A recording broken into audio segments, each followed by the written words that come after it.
अथ तृतीयोऽध्यायः। श्रीदत्तावतारः।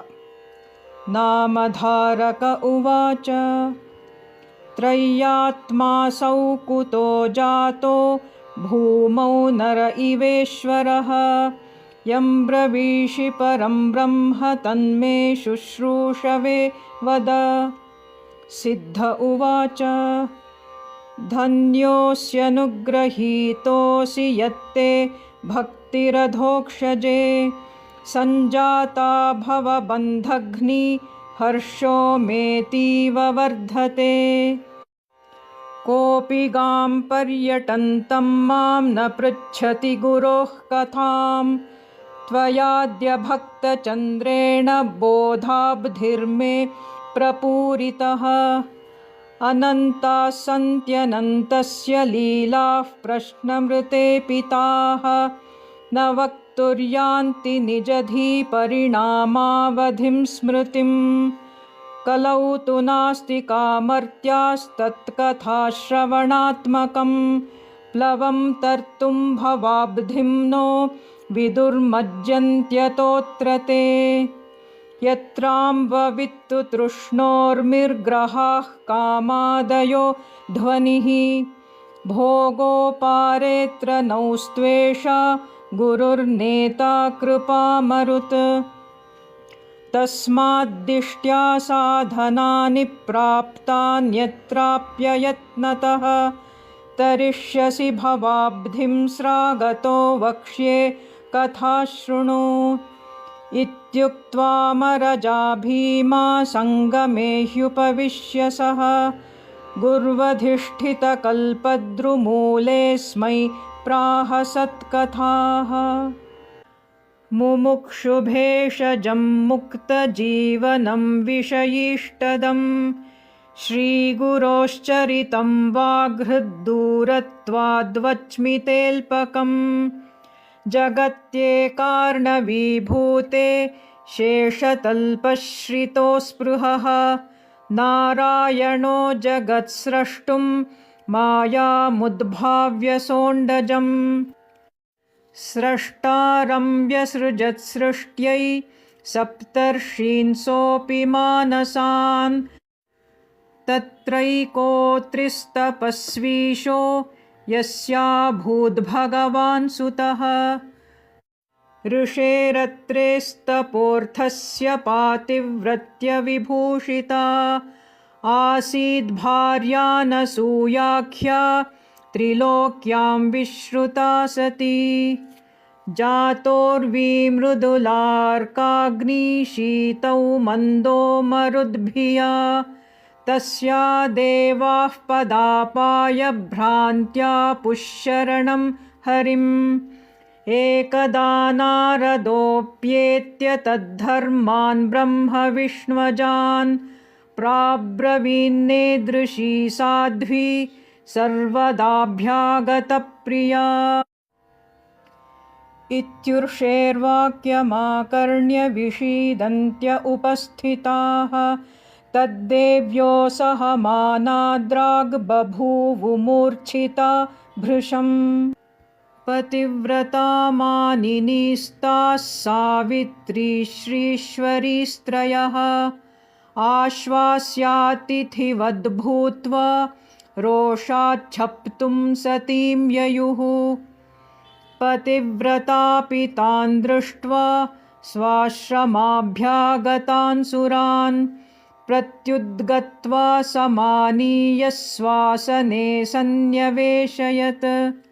वीजितान् कृतपच्छौचान् सूपविष्टान् जगौ सती।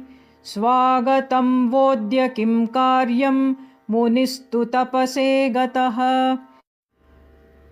त ऊचुः साध्विनो विद्मस्तपः सक्तमना मुनिः। कदा यातीत्यतो देहि क्षुधितेभ्योऽन्नमाश्वलम्। इति श्रुत्वा गिरस्तेषां तथेत्युक्त्वा गृहं गता। पात्राण्यासाद्य तेभ्योऽन्नं परिविष्टं न्यवेदयत्। त आहुः साध्विनो देहि नग्ना भूत्वेत्यपेक्षितं नेदं चेद्रोचतेऽन्यत्र गच्छामः क्षुधिता इतः। तच्छ्रुत्वापि प्रहस्यैषा ऋषेः सङ्गात्तपस्विनः पूताया मम कामेन किं भवेच्चेत्तथा कृते शप्त्वा गच्छन्ति विमुखा महान्तो मी ममात्मजाः इति स्वगतमुद्भाव्य तथेत्युक्त्वांशुकं जहौ। तदैव ते भवन् बाला निर्विकारा अपीश्वराः जगत्सृडीश्वरहराः पातिव्रत्यप्रभावतः। तान् सा तथा विधान् प्रेक्ष्य सचित्रा भूद्धृतां शुका पयः प्रसूत्या इवास्यास्तदालं स्तनतोऽस्रवत् सपद्येवाद्भुताविष्टा प्रेम्णा हृष्टतनूरुहा प्रत्येकं पाययामास क्षीरं तेऽपि पपुर्मुदा जगदुत्पत्तिकरणसुश्रान्त इव विश्वसृट् पीत्वा पतिव्रतास्तन्यं परमां शान्तिमाययौ विश्वम्भरो विश्वरक्षाक्रियात्रस्त इवामलं पतिव्रता पयः प्राश्य पीनां विश्रान्तिमाविशत् हरस्तु विश्वसंहारकर्मतष्ट इव क्षणात् सत्यौधस्याशनात् तृप्तः पुष्टिवर्धनतां ययौ स्वधर्मज्ञाततत्सत्त्वा पाययित्वापि तान् पयः सा जगौ तत्कथोद्घातं प्रेम्णा विन्यस्य पालके अत्रान्तरे वनादेत्यश्रुतगीतः सती मुखात् सर्वं श्रुत्वेश्वरान् ज्ञात्वा ध्यानान्नत्वा स्तुवन्मुनिः विश्वसर्गस्थितिप्रान्तनिदानं विश्वसाक्षिणं विष्णुं विश्वमयं वन्दे विश्वाद्यं विश्वसङ्ग्रहं तपस्तप्तं यदर्थं सत्त्वमेकोऽपीशलीलया त्रिधा भूत्वात्मनात्मानं स्वैर्गुणैरमयस्युत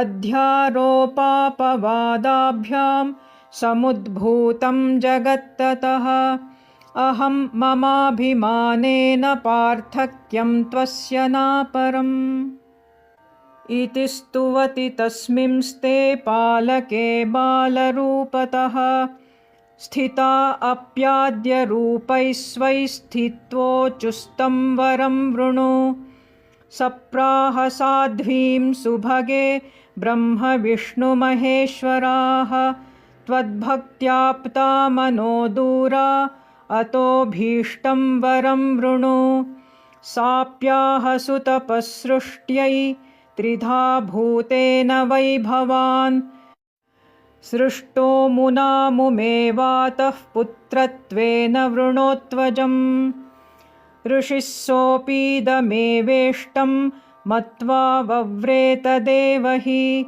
विष्णुः सर्वात्मनाहं ते मया दत्तः किलाब्रवीत् पतिव्रता प्रभावोऽयं बाला भूत्वेश्वरा स्थिताः स्वस्वप्राग्रूपतोऽप्येते स्वं स्वं स्थानं ययुस्त्रयः पृथङ् नामानि बालेभ्यो ददौ तेभ्योऽर्थविन्मुनिः पूर्णत्वेन मयाहं ते दत्त इत्युक्तवान् स्वयं भगवानिति नाम्नैनं मुनिर्दत्तं चकारसः ब्रह्मांशं चन्दनाच्चन्द्रमौग्र्यं दुर्वाससं तथा त्रयाणामप्ययं साक्षाद्दत्तस्तु भगवान् स्वयं श्रुत्यन्विष्टाङ्घ्र्यब्जरेणुः सच्चिदानन्दविग्रहः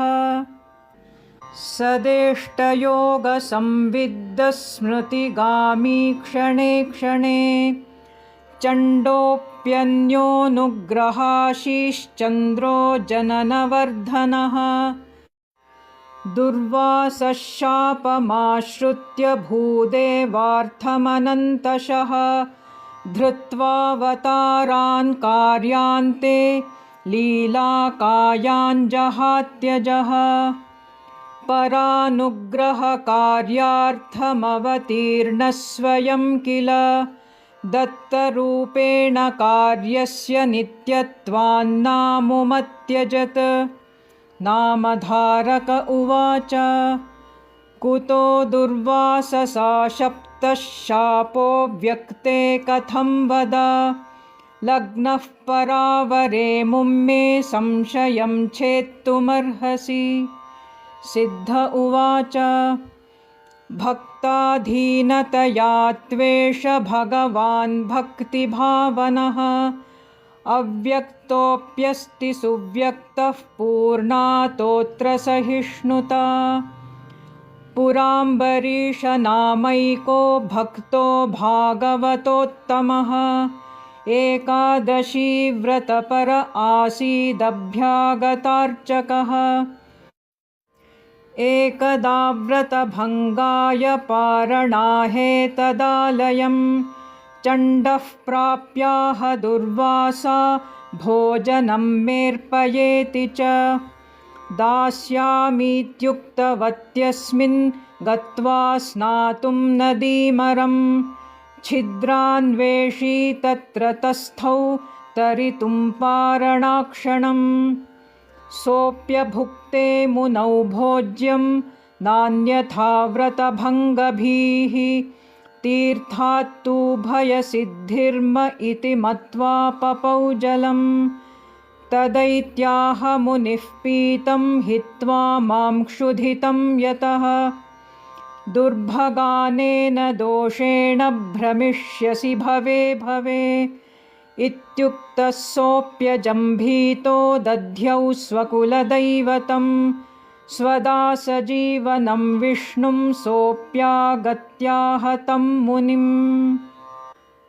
मुने मोघं न ते वाक्यं शापं देहि तमेव मे नायं सोढुं प्रभुर्भक्तवात्सल्यान्मे सहिष्णुता इत्याकर्ण्यमुनिर्मत्वा भुव्ययं दुर्लभो नृणाम् अम्बरीषप्रभावेण शापसम्बन्धकारणात् भविष्यत्यत्र सुलभस्तच्छपाम्येनमित्यसौ तं शशापाप्यजशापाद्बहुधावतरत्यजः अस्यावतारा मत्स्याद्याः पुराणोक्ता हि विश्रुताः द्विवारमाविरासीत् स दीनान् त्रातुं जनान् कलौ अद्यापि तौ कामदौ स्तः पामरागोचरौ कलौ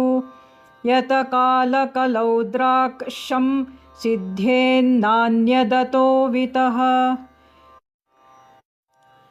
इति श्रीद्विसाहस्र्यां श्रीगुरुचरिते ज्ञानयोगे सिद्धनामधारकसंवादे श्रीदत्तावतारनिरूपणं नाम तृतीयः। अवधूतचिन्तन श्रीगुरुदेवदत्त।